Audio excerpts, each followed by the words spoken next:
Is it an accident when a scar mirrors a star? When the universe aligns two strangers with the exact same indelible mark, placed by the same cruel, indifferent hand of fate?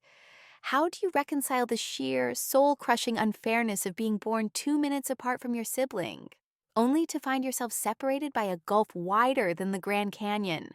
A canyon dug by old money, cold indifference, and a family secret so vile it could rot the sterling name from the inside out? Think about it. Think about the audacity of a life lived in opulence, built on the hidden tragedy of a life lived in obscurity. This is my story, a story of two sisters, one nanny, and one undeniable truth. Before we dive into the deep end of this gilded, filthy pool, do yourself a favor. Don't forget to slide right on over and subscribe to Behind Closed Doors. And hit that bell so you don't miss a single notification when the next chapter drops. Now, settle in. This is The Twin Nanny. My name is Chloe, and at 20, I was the living, breathing embodiment of a scholarship kid who ran out of steam and cash. My college dreams, neatly folded and placed in a dusty box, had been replaced by the grim reality of 3 minimum-wage jobs just to cover my pathetic room and board. Then came the sterling job. Nanny, live-in, full salary. It felt like winning the lottery, but a lottery ticket you knew was tainted. The Sterling estate wasn't just rich. It was an architectural digest spread, where the light felt too cold and the silence too heavy. Polished marble floors that could reflect your soul back at you. A 10-car garage that looked more populated than my whole apartment complex, and a butler named Giles, who seemed perpetually disappointed in the way I breathed. I was the hired help, the invisible wallpaper whose only job was to cater to the one thing money couldn't buy for the Sterling dynasty: genuine affection for their 9-year-old daughter, Isabelle. Mrs. Sterling, Amelia, would glide through the house like a beautifully dressed ghost, her smiles patented and her eyes vacant. Mr. Sterling, Marcus, was simply a myth, locked away in his home office, trading on Wall Street and ignoring his own backyard. They have everything, I thought bitterly as I walked through the endless hall to Isabel's massive, lonely bedroom. And still they can't manage to be a family. Isabelle. She was a miniature porcelain doll, all flaxen hair and wide, lonely blue eyes. She didn't talk much, she just followed me around the house like a tiny, elegant shadow. "What are you drawing, sweetie?" I'd ask. "Nothing important, Chloe," she'd always reply, erasing the half-finished sketch of a girl with sad eyes. One afternoon, I was helping her change after her private swim lesson. A routine task, something I'd done a dozen times. She was standing there, a tiny, shivering waif wrapped in a plush white towel. I reached around to help her tie the sash of her robe, and that's when I saw it. Just above her right hip, a small, dark red birthmark. A tiny, perfect star. My breath hitched. A sharp, ragged sound caught in my throat. The room, the opulent, silent room, tilted violently.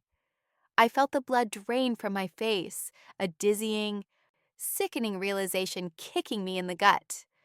No, it can't be. I swallowed the metallic taste of panic. "Isabelle," I managed, my voice a strange, high-pitched croak. That, that's a pretty little mark you have there." She looked up at me, those sad blue eyes suddenly focused. "It's a star, Chloe. Mommy says it's my special star." My special star? My own scar, my own indelible five-pointed mark that sat in the exact same spot on my own body. An embarrassing little secret I'd carried my whole life. Suddenly wasn't unique. It wasn't an accident. The universe does not align two strangers with the exact same indelible mark. My hands started to shake. I looked at the girl, at the face that was so eerily similar to my own, at the eyes that mirrored my own hidden melancholy. A tiny, elegant shadow. I bent down, hugging her tightly, a desperate, irrational surge of protectiveness washing over me. "Yes," I whispered into her hair. It is very special. And in that moment, standing in the heart of their cold, perfect empire, I knew. The question wasn't if we were connected. The question was why this family, my employers, the people who paid me to clean their toilets and watch their child, were responsible for the agonizing 20-year-long separation between me and my twin sister. This was no coincidence. This was an injustice, and I was going to find out the truth, no matter the cost. The marble and mahogany of the Sterling mansion suddenly felt less like luxury and more like a cage, a highly polished, suffocating trap built around a lie. After that chilling moment in Isabelle's room, everything I saw, every word Amelia Sterling spoke, tasted like ash. I couldn't unsee the star. I couldn't ignore the identical shape of Isabelle's jawline, the exact shade of chestnut hair that caught the light the same way mine did. Stop it, Chloe. It's confirmation bias. A fluke. But the nagging voice of logic was drowned out by the roar of my gut instinct. I started watching Amelia. Not just watching her, but studying her. She was cold, always. Her interactions with Isabelle were purely transactional. Have you finished your piano practice, Isabelle? Did you thank Giles for the snack? Never a warm touch, never a spontaneous embrace. It was the detached, proprietorial way you look at a valuable object, not the deep, messy love you feel for a child. I realized that Isabelle wasn't just my twin sister. She was also lonely, perhaps the loneliest child in the world, surrounded by wealth that couldn't touch her heart. They don't even like her, I thought, a bitter protective fury rising in my chest. They just own her. My investigation had to be surgical. I was a nanny, not a detective. But years of street smarts kicked in. I started with Isabelle's room. It was the safest place. I was dusting her bookshelf one morning when I noticed a loose board at the back of the bottom shelf. It was amateurish, clearly pried open, and then quickly shut. My heart hammered against my ribs. Bingo! I pulled the books away, slid the board out, and there it was. A faded, bulky photo album, bound in peeling blue velvet. It smelled of age and a desperate secret. I felt a surge of guilt. I was invading their privacy, but they had invaded my entire life. I had to know. Forgive me, Isabelle. I opened the album carefully. The first few pages were standard baby photos. Isabelle in a silver rattle, Isabelle smiling in a silk christening gown. Then the photos changed. The light got dimmer, the background poorer. Suddenly, there were pictures of two babies, two tiny wrinkled newborns, swaddled identically. The photos were slightly blurred, taken with an old flash camera. My eyes blurred too, stinging with unshed tears. Us. It was us. In one picture, a young woman, not Amelia Sterling, but someone much younger, with worn hands and kind, tired eyes, was holding both babies, looking absolutely devastated. The stark contrast was crushing. The Sterling pictures were shot in perfect focus, in sterile white light. These were grainy, raw, and full of pain. I flipped to the last page. Tucked into the plastic sleeve was a thin, yellowed piece of paper. It wasn't a photo, but a hastily scribbled note in looping, emotional handwriting.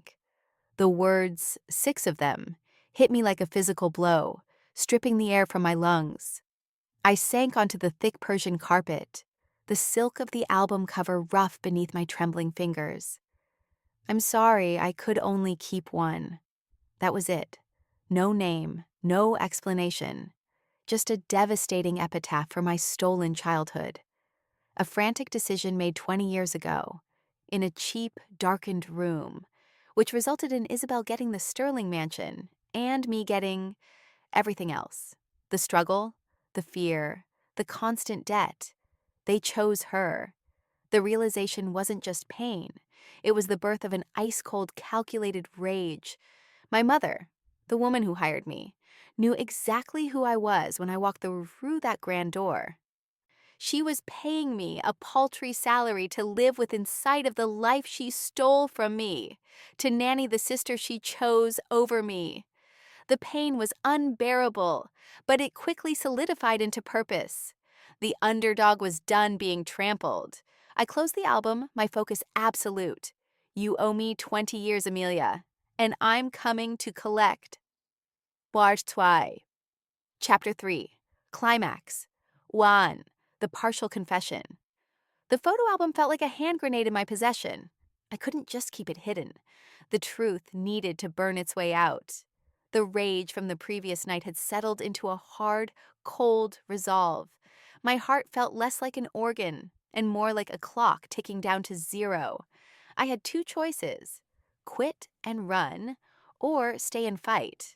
I was born a fighter, I reminded myself, recalling the countless hours I'd worked, the bills I'd deferred, the dreams I'd sacrificed. Running meant accepting their injustice. Staying meant destroying their perfect facade. I decided to leave the album out, strategically.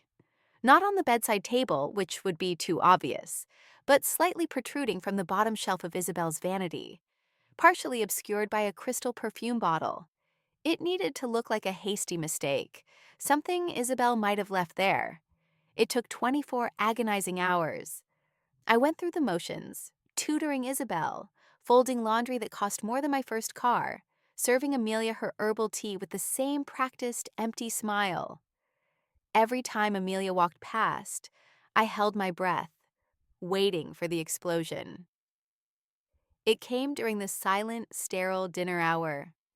Amelia was dressed in a sleek black sheath, her expression sharper than usual. She didn't raise her voice, but the temperature in the room plummeted. "Chloe," she said, her voice cutting through the clinking of silverware. "A word, in the drawing room, now." I followed her, my back straight, my hands clasped tightly behind me to hide their shaking. The drawing room was all white leather and unsettling modern art. She didn't sit. She stood by the massive picture window, looking out over the manicured lawn as if preparing for a firing squad. She held the blue velvet album in her hands. It looked small and pathetic against her expensive silk. "Did you go through my daughter's belongings?" she asked. Not a question, an accusation. "I was tidying her room, Mrs. Sterling," I replied, keeping my voice level, the lie slipping out easily. Years of pretending to be okay taught me how to lie well. She tossed the album onto a silk armchair. "Don't insult my intelligence. You found this, and now you think you know something." She turned, her eyes, cold, hard chips of blue, meeting mine. "You're right, Chloe. You do know something, but you don't know everything." This wasn't the denial I expected. It was a calculated retreat. My jaw tightened. "The note says I could only keep one. The photos show 2 babies. I have a birthmark identical to Isabelle's. Tell me the truth, Amelia." She let out a short, dry laugh, devoid of humor. "The truth is messy, Chloe, and you are not a Sterling. You are the daughter of a mistake. A long time ago, my mother, your grandmother, I suppose, was in a desperate situation. She was struggling. When Isabelle was born, she heard about a pregnant young woman, a maid who was planning to give her baby up. My husband and I were thrilled to take in one child, but when the maid gave birth, it turned out to be twins. She chose to keep the healthier, stronger one, the one she felt she could raise. We took Isabelle. The other girl, the other was given to the state." The lie was so smooth, so perfectly crafted to maintain their moral high ground. A maid, a struggling woman. It was an almost truth, enough to confuse me, to make them look like saviors, not villains. They didn't abandon me. They saved Isabelle. "You're telling me that you found Isabelle and I are the daughters of a maid, and you took Isabelle in as an act of charity?" My voice was dangerously soft. "But the maid chose the stronger baby, which was me, and gave up the weaker one, which was Isabelle. That doesn't track." That sounds like a lie you concocted 20 years ago. She waved her hand dismissively. It doesn't matter what you think. What matters is the reality. Isabelle is our daughter. You are not. But I understand the shock. She reached into her pocket, pulling out a slim engraved checkbook. I can help you, Chloe. Sign a non-disclosure agreement. Take this check. It's enough to cover 4 years at any Ivy League. Forget this. Forget us. You'll be financially free, and you can get back your life. She was trying to buy my silence, using the very dream they had inadvertently destroyed. I looked at the checkbook, at the dizzying amount written in black ink, and then I looked at her, truly seeing the fear beneath the couture. Keep your money, Mrs. Sterling, I said, stepping closer. The air crackled between us. I didn't come here for your money. I came here for the truth. And I want my sister. You tried to buy me off once before, didn't you? By abandoning me. It didn't work then, and it won't work now. This is not over. I turned my back on the checkbook and the woman and walked out of the room, leaving the checkbook on the silk chair. Game on, Amelia! The pawn had just refused the queen's bribe. Chapter 4. The Transformation Initiation in DNA Evidence. Refusing Amelia's money was the moment I stopped being Chloe the nanny and started becoming Chloe the queen. The air in the mansion, already thick with deception, now hummed with open hostility. Amelia avoided me, her coldness now edged with pure malice, but I didn't care. Her lie, the maid story, was transparent. Why offer a multi-million-dollar bribe to the daughter of a maid unless that maid was actually Amelia herself? Or worse, unless the truth was so damaging it could crumble the entire Sterling legacy? The money wasn't a gift, it was ransom. And I was worth more than a check. My new strategy was simple: gather irrefutable proof. Amelia's partial confession had confirmed the central secret.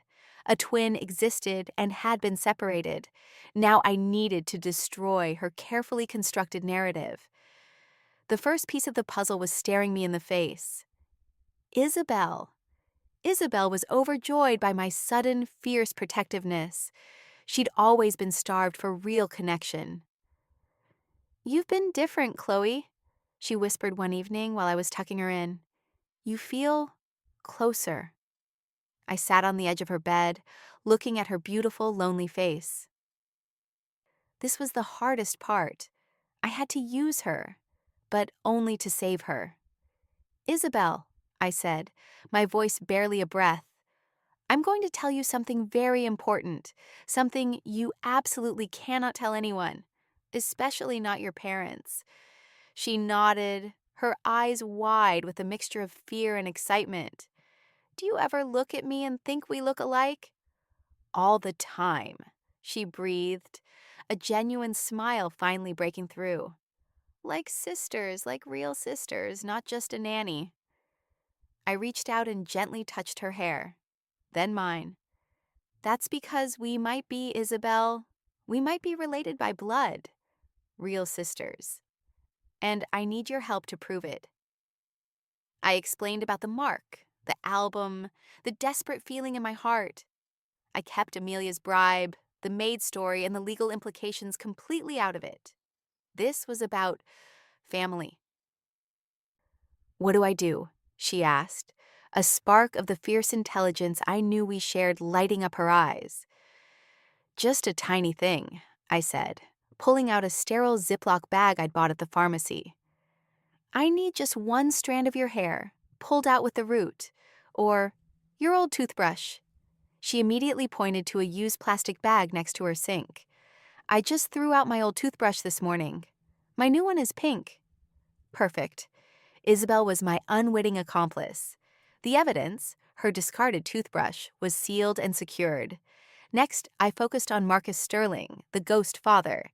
He spent all his time in his home office, which was locked like a vault. One evening, Giles told me Mr. Sterling was flying to Tokyo for a last-minute business trip. He'd be gone for 3 days. Opportunity. I waited until Giles retired for the night, then crept down the long hallway. I knew Marcus kept a spare key somewhere obvious, because rich men often assume their employees are too stupid or too intimidated to look. I found it, cleverly hidden beneath a fake rock and a potted fern by the front door. The office was exactly what you'd expect: leather, dark wood, and a massive mahogany desk. I wasn't looking for a confession, I was looking for legal paper trails. Deep in the back of a locked filing cabinet, I found a folder marked Trusts Restricted. Inside, I found two documents. The first was an encrypted legal contract. The second, a financial statement detailing a massive trust fund established 20 years ago, to be activated on the beneficiary's 18th birthday. The document listed two beneficiaries, Isabelle Sterling, and a blank space labeled Second Twin. The amount was staggering. A trust fund for both of us. They knew. They planned for both of us. The final piece of evidence arrived 4 days later, in a sealed envelope delivered to a P.O. box I'd rented downtown. I ripped it open with trembling hands. The results from the discreet lab service were clear, clinical, and devastating. Probability of identical twin relationship, 99.999%. We are identical twins, not half-sisters, not cousins, not products of some maid's tragedy. We were one fertilized egg, split in two, then split by a decision more cruel than any accident. The documents and the DNA proof were now in my hands. The pawn had just acquired the arsenal. It was time for the final confrontation. Chapter 5. Climax 2. The final confrontation. The return of Marcus Sterling from Tokyo was my signal. I didn't wait. I didn't send a note or ask Giles to arrange a meeting. I walked straight into the main hall where he and Amelia were having their pre-dinner scotch, a rare moment of shared, frosty intimacy. I wasn't wearing my nanny uniform.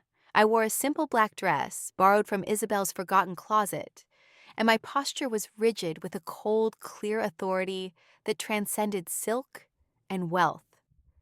"Mr. and Mrs. Sterling," I began, my voice steady, carrying just enough weight to cut through their silence. "We need to talk, the whole truth, now." Marcus, a man used to instantly dismissing subordinates, looked up, mildly irritated. "Chloe, what is the meaning of this intrusion?" "Amelia." "Deal with this."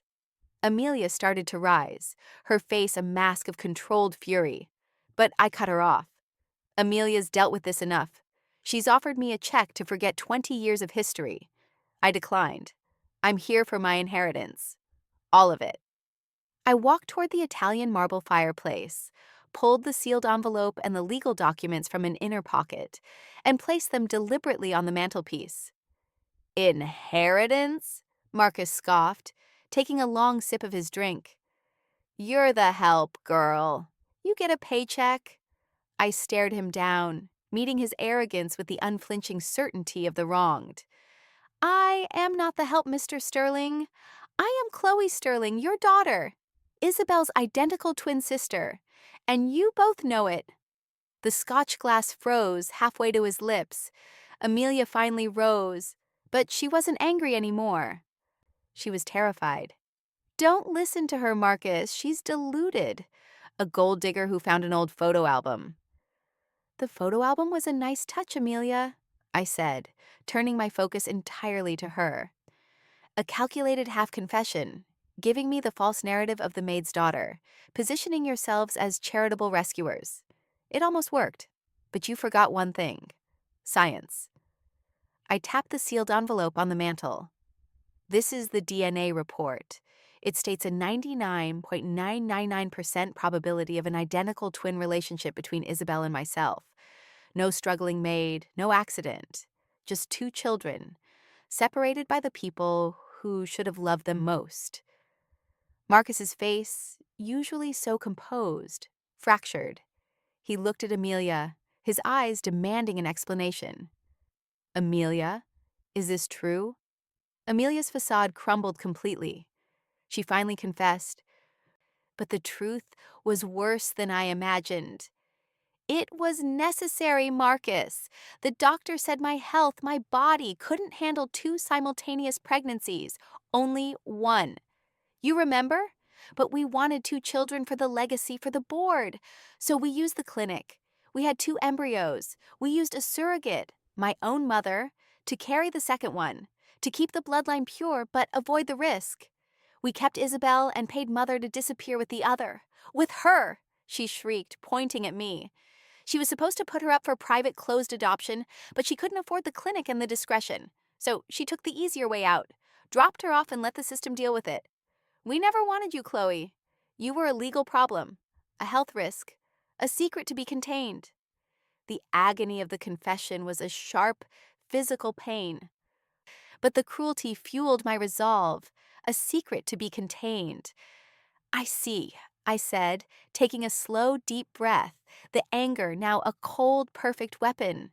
I picked up the second document, the trust fund paperwork. Then you also remember establishing this trust fund, the one for Isabel Sterling and second twin, before the birth, just in case. It's worth a lifetime of freedom. Marcus, as the principal on this, you have 24 hours to legally recognize me as your daughter and activate my half of this fund. If you don't, I will release the DNA evidence, the sealed trust documents, the name of your clinic, and Amelia's full confession to every major news outlet and social media platform. You won't just lose your fortune.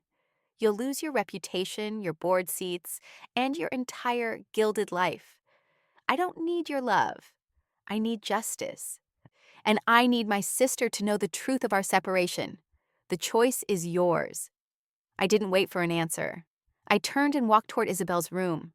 The Queen had delivered her ultimatum. Chapter 6. Resolution and True Legacy. The silence in the hours that followed the confrontation was the loudest sound I had ever heard. It was the sound of a dynasty crumbling under the weight of its own avarice.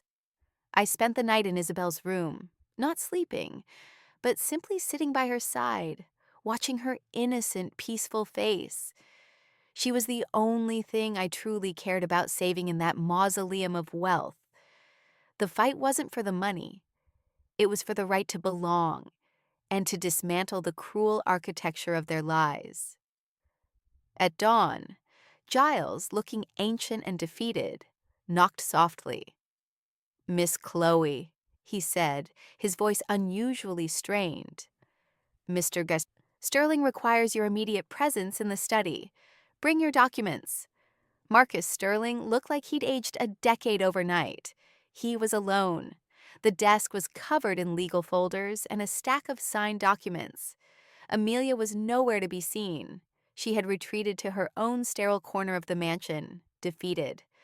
Marcus didn't try to look tough or dismissive. He looked like a man staring at bankruptcy, both financial and moral. "It's done, Chloe," he said, his voice raspy. He pushed the documents across the desk. "I have signed the acknowledgement of parentage. The trust fund has been legally amended and activated in your name. All records have been adjusted. You are legally fully Chloe Sterling." He didn't offer an apology, just a bitter confirmation of defeat. "The lawyers will contact you to set up the management of your funds. You are now free to go back to college, free to never look at this place again." I picked up the heavy sheaf of papers. They felt surreal, a lifetime of struggle erased by a few signatures. "I'm not leaving yet," I stated calmly. "I need to talk to Isabelle. And I need to know one thing, Marcus. Did you ever feel anything when you looked at me? Did you ever suspect?" He looked away, staring out the window at the perfectly cut hedges. I saw the resemblance, of course. Amelia said it was unsettling, but she explained it away as coincidence. And I was too busy protecting the Sterling name in my portfolio to ask questions I didn't want the answers to. Money shields you from accountability, Chloe. It lets you outsource your conscience. I didn't need anything more from him. His pathetic confession confirmed my own inner monologue. They chose convenience over kinship. I walked back to Isabelle. Telling Isabelle the truth was the only true victory. I sat her down and showed her the documents, the names, the dates. We aren't just like sisters, Isabelle, I said, tears finally clouding my vision. We are real sisters, identical twins, and I am here to stay. Isabelle didn't cry. She didn't question. She simply launched herself into my arms, hugging me with a ferocity that belied her small frame. I knew it, she whispered into my ear. I always felt like half of me was missing. Thank you for finding me, Chloe. The resolution wasn't about the mansion or the money. I used the trust fund not just to enroll in the university I'd always dreamed of, but to establish the Second Twin Foundation, a nonprofit dedicated to providing emergency scholarships for students who, like me, had to choose between education and survival. I moved out of the Sterling estate, taking Isabelle with me for long weekends, creating a small, warm corner of our own outside their cold control. The Sterling name was mine now, but I wore it differently, as a badge of honor for the battle I'd won, not a symbol of the wealth I'd acquired. They tried to split us up because they thought only one of us was enough to carry their legacy. But I proved that I was a fighter forged in fire, and Isabelle was a heart starved for connection. Together, we were unbreakable. They chose their legacy. I chose my family and my truth. And that, dear listeners, is the truest inheritance of all. If this story resonated with the buried truths you hold, and if you believe that justice should always prevail over privilege, let me know. Drop a comment below and tell me what moment of Chloe's fight you found the most satisfying. And if you haven't already, subscribe to Behind Closed Doors and click that notification bell. You never know whose life will unlock next. Until then, keep your eyes open and your secrets closer.